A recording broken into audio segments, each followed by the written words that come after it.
I don't want recording. Hey, this is Les of Let's Made Podcast. I love talking to MC of the Anime Podcast whenever he can join me. And we are going to talk about our favorite topic that we go back and forth on each other's podcast, and that is anime. And my whole thing is I want to talk about how it became so popular in the US over the past 20 to 30 years, I guess you could say. So, how the hell are you, buddy? Pretty well. Can't complain. I'm here at the request of Leslie. And you know what? Being here is not a bad thing. And I'm not coerced either. I'm just here for my buddy. Aw, I don't know why he likes me, but he joins me. So I want to iterate that I know the first anime that were in the U.S. That came in, I think it was like the 1960s, 1970s, which Astro Boy and Speed Racer. But Yes. yeah, but they made it so like American or whatever to kind of go along with the cartoons at the time, like the Hanna-Barbera and all that. But anime as it is today, I want to say started in probably the late 80s and 90s with I remember it was Rodent Warriors, and then you had Sailor Moon were the first big anime that I remember watching as a kid. What was like the first anime Honorable that got mention you of into it go back with in the that day? too. Hmm. What anime got you into like aware of the anime back in the day? What cartoon? Oh. Well, Avatar was one. That's it. No, you consider Avatar an anime? Because I mean, it is. No, you said what did got me into it. Uh Oh, okay. Different Yu-Gi-Oh franchises, Digimon franchise, and the Yes. Yu-Gi-Oh franchise. So I pretty much started watching those without knowing what it was, and pretty much was able to watch it, enjoy it, and keep up. I would watch it every single time it came on, especially Pokemon. Yu-Gi-Oh! I caught up with the later seasons and stuff That like that. That's a good one. Yu-Gi-Oh! I forgot was on. I think it was WB along with the Digimon back in the day, which I just rewatched the original series not too long ago, and it was like nostalgia or whatever. Like 25 years ago, I remember watching this as a freaking adolescent teen. I think it was like 12 or 13. I was like, this is cool. It's like Pokemon, but for like boys. You know, it's more action. Some people died and they were fighting, and not like the kid friendly version of it. It was more of a mature Pokemon style cartoon. To me, that's what I remember of it. But Hmm. I wanted to just kind of get into it like this: is that over, like I said, 20 years since I graduated high school in 2005, anime popularity had like exploded. You have all these different conventions that, and then it went into the mainstream. But I just remembered I would watch a lot of anime like Neo Genesis Evangelion and stuff like that, and I had to. It was around, but it was like kind of like an underground, so to speak. When I had to like go and buy stuff from the stores, the DVDs or whatever, like FYE or the video game stores like that. You had to kind of go into one back section, and it had it kind of zoned off in just a little section. Now it's you have Crunchyroll, you have all these streaming services, and anime just being made left and right by American companies, and it's just exploded. I'm trying to figure out like what kind of caused that to happen. Well, the cause was actually TV networks. All these different shows that actually came to America, they were all available to watch on different TV networks. And that was kind of like the broadcasting age, giving us access to the early 2000s to now. Because the more we thought about it, you had more streaming blocks. And that streaming blocks actually gave access to not only the show, but new access to fans. Sometimes you also had localization of dubbing from like Funimation, bringing on Dragon Ball and its counterpart of other stuff that they dub. So it's pretty much the community getting access, but also having the show to watch. Yeah, and now that brings me back, I remember back when they had the on demand on different networks or whatever, Yes. like the I remember there was a lot on like they had the Anime Network, which kind of came out. And there's a lot of different shows. That's when I watched the obscure anime called Princess Tutu and stuff Yeah, like that. I would watch if I missed Pokemon. I would actually watch it on demand from Cartoon Network. That's funny. Yeah, and that's another thing. Cartoon Network. I remember in the '90s, that's what really got me into Robotech was watching Toonami, and that was originally on Cartoon Network along with Gundam Wing and the Gundam Mobile Suit. And that's probably why I like a lot of Mectile animes as well. Because I remember watching it as a kid and was like, yo, it's like they're inside a transformer and are able to use it. True, and I also think the liking of anime being at school, people not saying, "Oh, you like that? You're weird." But I think the shifting of the internet became more streamlined, and social media also had a huge impact in the mid 2010s as well. That's another good idea, good point that you bring up because I feel like when social media kind of riots, it kind of helped that. Also Yes, bring it. Now, I didn't know if there was just like one show or one instant where everything it just kind of like blew up out of nowhere. That's why I'm like, it was steadily increasing from the TV networks to social media rise, and then the social media kind of like made communities, made post discussions.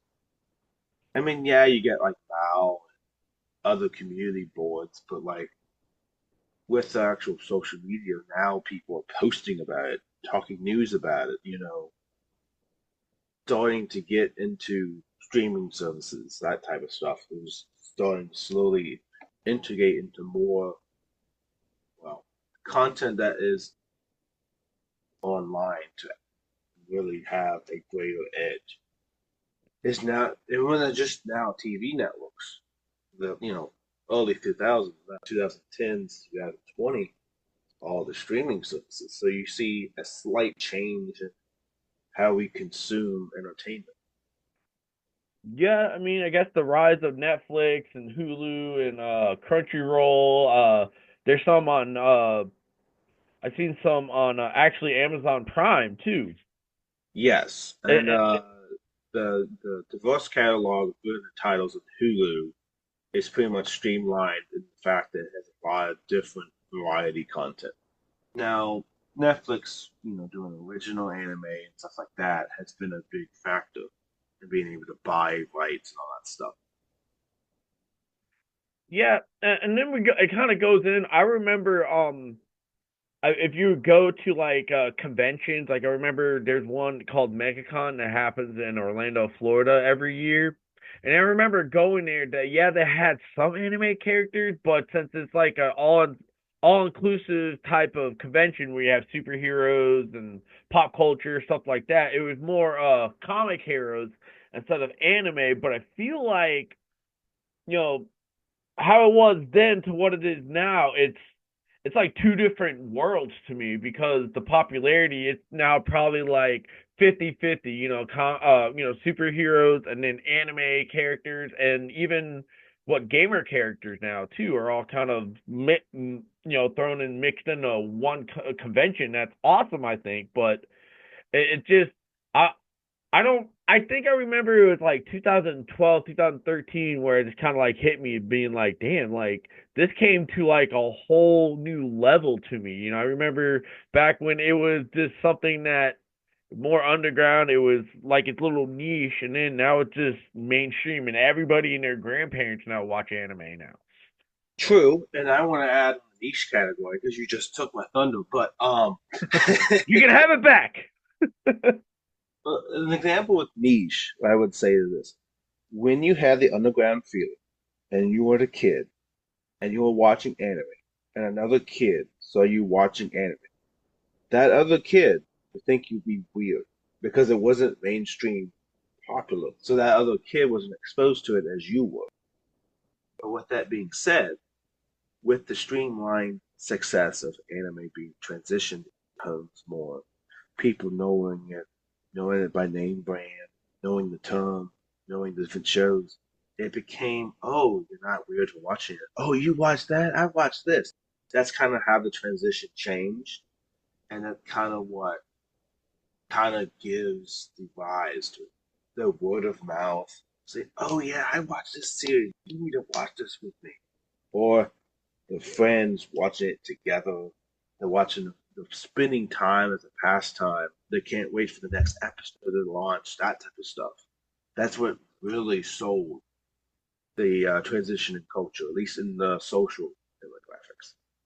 That is actually a really good take because that is kind of like I remember, as a kid I was kind of like an oxymoron, meaning I just kind of just did things Well, like it's the opposite of what yeah, you meant. I would The watch Jones, okay? yeah, I would You're the watch Jones. anime, but then I would be playing football, and then I would also watch movies and hang out with girls, and do all sorts of stuff, living the life. But I was always into cartoons. I watched anime, and I didn't hide it, but it was the fact that I kind of like had to have different parts of my life, not intertwined because back in the day, anime watcher kids didn't really get along with the other types of groups that were in the cliques of whatever of teenage life. And funny enough, I didn't start watching anime full on to high school. Wow, really? I was really watching TV as my main source of entertainment. Jeez. Smithsonian Channel, Discovery Channel, Animal Planet. I've been watching stuff like that. So my access to TV was always there, but it didn't start until I rewatched a bunch of animated stuff from my childhood. Teen Titans, Static Shock, Yu-Gi-Oh, Digimon, um, stuff that I remembered briefly, but wanted to watch the entire thing. That is what really sold me into it. And also that I had went to a caretaker's house. Their son was always talking about One Piece. At that point, they were always discussing Dressrosa. It's in the favorite arc. I saw clips of it. It seemed interesting. So, and I didn't watch One Piece until much later, but having access to a show that I didn't watch, but being exposed to the culture more, sold me into what it could be and how I could view it. Yeah, I mean, I can say that it happened with My Hero Academia. I didn't probably get into it until like season 3 or 4, quote unquote, saying that with air quotes, because I didn't really, I saw a lot of the fandom or whatever, and then I just remembered one year, I think it was like 2018 or whatever. It was just like that was like everybody was a character from My Hero Academia, and I was like, yo, you know what? Like it just got big. I need to check out this anime, and then my wife, who currently was my girlfriend at the time, we were living together or whatever. Like, yeah, let's check it out. And then we ended up watching like almost like 32 episodes in the weekend of the con that we were attending. It was pretty funny how like we just kind of got into it. We're like, whoa, this is amazing. Hmm. And also, I think I started doing conventions when I was actually involved in the anime club, where I actually heard my anime club advisor wanting to do his own convention. So I start doing conventions. And it's like, okay, let's get some experience so I know how to do this. To me, I'd be more applicable to do it with them. And by me doing that, I pretty much, oh, I can write convention reviews on the blog. I can do this. I can volunteer here. I don't have to spend money if I volunteer. So my volunteer and conventions kind of collided one on one. I was like, I could volunteer. They could feed me pizza. I get a shirt, do whatever they want. So I started going big into volunteer. I Yeah. literally went to MozCon and I asked my folks, like, can I, for like 2 nights, spend the night in one of the Blue Green resorts in Williamsburg? so I didn't have to spend a lot of money on a hotel. And I Yeah. said, yeah. So we used the points. I was able to do a ride share to and from for my volunteer shifts. And I was a panel review. I would sit down in panels, choose what I wanted, and just review it and give it to them and keep doing. Yeah, and So I think in that regard, I pretty much just found my niche and how I want to get involved. Now I still try to go to the convention once a month. I've been damn. doing that more now because you know what? Screw it. I'm going to take the time. I'm going to take the one day off a month to do it Yeah. because it's important to me. I wanted to be able to do it. And as it comes to conventions, is this kind of like the Comic Con or anime convention culture just kind of blew up, and now there's conventions all around the country.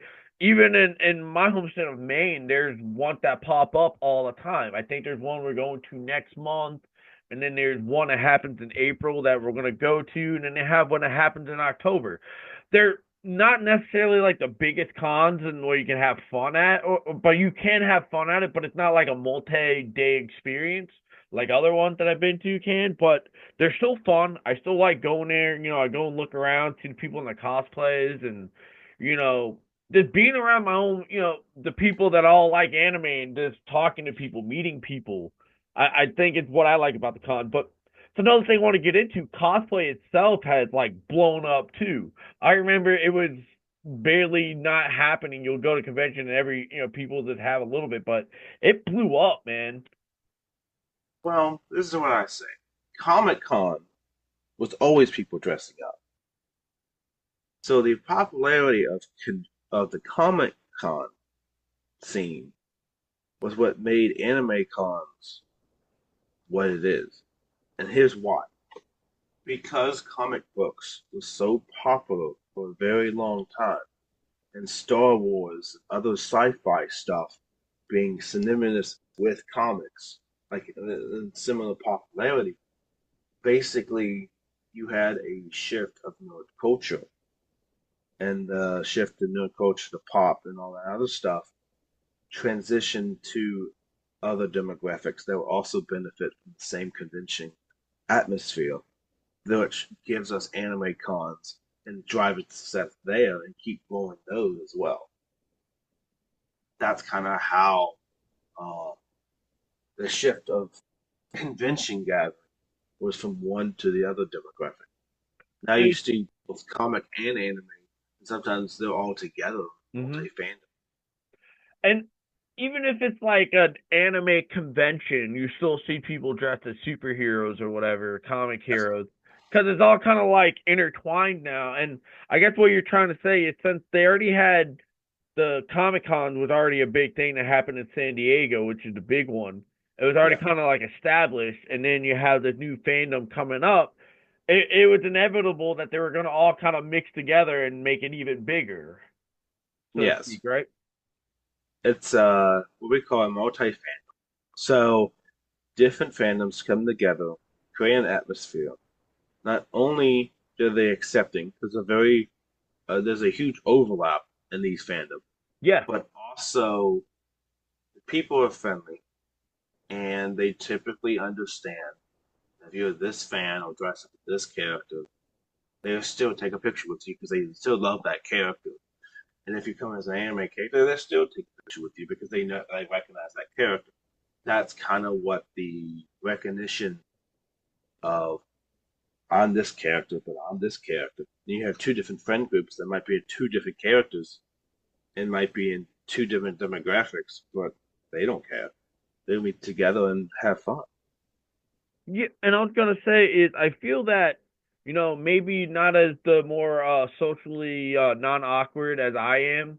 That the people that were back in the day in the underground niche of anime, maybe I know it's kind of like a stereotype, but they're more like socially awkward or maybe they have anxiety or whatever. I feel like it's helped a lot of people like that step into the light because what they like is now accepted and it doesn't have to be some kind of like weird, like I said, underground thing that they're doing that they keep, that they kind of keep hush hush about. And I feel like that's helped out so many people, over the past 20 years to kind of break out of their shell, be more comfortable with, what they like is accepted. Yeah, I think the social atmosphere, the social gathering for these events is kind of what also spiked this popularity, what anime could have been and is now, because of the fact that it continues to find more numbers, converting more people, getting more fans. This is ever going to grow. And you also have to realize that we also have the decline in cartoons not being as once it was. And yes, we still have some bangers from the early 2000s and mid 2010s, but anytime after like 2015 and onward, the cartoon scene has really like been less of what it was. Yeah, yeah, It hasn't been the what we grew up on, you know? yeah. It really has. You're right. We grew up on, and this generation is like, I guess this generation is seeing anime as the alternative in some aspects because they're now growing up on it more, and it's more of a change of the traditional entertainment for kids. Uh, that's what I feel, and I also feel like anime is taking in the gap that Western animation is not doing. Yeah. It's so accessible. It's so you can see it from anywhere that the streaming is making it on demand. Like Yeah, you watch it when you want, yeah, you know, you didn't watch it all and want to go back to it, and you watch history and you can just go back to watch it. And sometimes cutting the cable is also making a huge transition to anime too. A lot of people are like, well, if we don't have access to TV, they don't really have access to the cartoons as much. yeah. And from what we're talking about, what it does seem like is that anime now is the new cartoons for the young Gen Z or the Gen Alphas or whatever, like kids today. They Yeah, Anime is seen more as cartoons for them than like say like cartoons were for me in the day back when in your day. I know there's a big age difference between the two of us because you're a young, stunning man in his 20s, looking good. I'm closer to 40 than I am 30, so more of a robust nature. You can go to the lumberjack of Maine and make maple syrup. That's what he does. Yeah, that's what I do. No, and that's I feel like now He anime goes to Canada. He might as well be a Canadian. only a couple hours away. But what I was trying to say is, I think anime now is the new cartoons for this kid generation that's coming up. Like I said, since 2015, it's more like these are their cartoons now. It's entertainment, and certain younger audiences, especially with showing, can be really good to tell a story. And the dubbing got better, so there's more localization, and even that, um, the teenagers now and children are more acceptable to watch with subtitles like more than ever. Some of them are not minding that they have to read. If they can read across the screen and know what they're saying, they won't mind watching that if that's like the current episode they want to watch. Yeah, I mean, Uh, they're very willing to learn how to read subtitles from left to right. They don't mind watching that because the fact that subtitles have been pushed so much on videos like YouTube, yeah. an AI algorithm giving you a script that's already automated. Hmm. So I think they're so used to watching it as an option on videos that they don't mind having it on videos now with a language barrier. That that that makes sense. Is really cool. And I want to talk about it just because I was like, I like how the evolution of cosplay has been, especially from, like I said, 2005 when I went to conventions then to what it is now. I feel like it was like space age happened from when I was in the Stone Age, to what it is now. I mean, just the elaborate stuff that these creators can have, and I like how they kind of sex it up on some characters, or just get more detailed with other characters, and it's just insane to me that how being a cosplayer now can be a full time thing, and you can make some good money at it. Yeah, I think you'd be a nice, interesting Blade character. You know what? It's funny if you want to talk about me. I think I can pull off Dexter from the Dexter TV show. If I just Dexter's Laboratory. No, not Dexter's Laboratory, but Oh, you Dexter. want okay, okay. You want to be the planned, under the radar character who's kicking up names and pretty much doing his own vendetta thing. Okay, Yeah, I want to be the serial killer of serial killers. you, you be a vigilante for the sake of an democracy. Yeah, yeah. No, it is. I know I can pull that off, but one character I would like to pull off is I want to be Metal Bat from One Punch Man. Ah, true, true. It's simple, and I just need to put a wig on, and I can just all I do is beat up people with a bat. That's it. Yeah, I was just strict to my Willy Wonka. Oh, dude, you do that so well, so well. No, and like I said, this conversation is good, but just how it evolved into so many different things. It's not just one thing that happened that kind of made anime into what it is now. It was little things, and then over time, it just kind of, little thing happened here, little, or all these different factors created anime to the juggernaut it is now. True. And then you also have celebrity endorsement and Yeah, social media trends, which is the new age for that. as you said, social media has been making it pop. So, like I said, this wasn't supposed to be a super long, just a fun conversation. What can you uh, uh what in your personal life or you personally feel made anime into mainstream juggernaut it is today? I think I really think having the TV networks, so much at the time, the kids really, I mean, a lot of people didn't have internet, and also the releases and the DVD, the VHS, yes, was there. No one could really buy the physical media as much. So having on broadcast episodes or reruns or stuff like that would really push the envelope for anime as a whole.